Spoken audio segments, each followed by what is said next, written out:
Sir, may plano po ba kayong tumakbo sa eleksyon? Wala. Kapag tumakbo ako, hinahabol ako. Sir, paano niyo po matutulungan ang mahihirap? Hindi ko nga matulungan sarili ko eh. Sir, anong ginagawa niyo pag umuulan?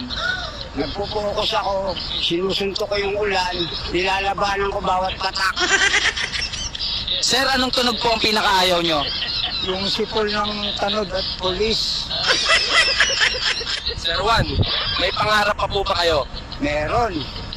Makasabit sa jeep nang hindi nahuhulog.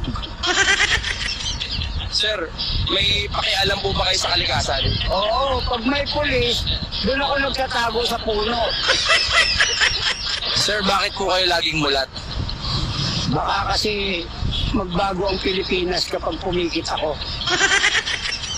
Sir, anong pinagkaiba niyo sa ibang tambay? Ako lang may imaginary na kausap araw-araw. Sir, bakit po laging baso lang dala niyo? Kasi yan lang ang di ako iniwan kahit ilang raid na dumaan. Sir, bakit po sa tingin niyo nalululong sa droga ang kabataan? Eh kasi mahal ang tuition, mura ang solvent. Sir, kung may masasampal po kayong politiko, sino at bakit? Lahat, para patas. Ayoko nang pinipili eh, baka magselos yung iba.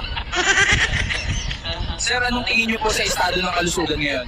Sakit mo, ikaw gagamot. Tapos pag di ka gumaling, ikaw pa rin may kasalanan.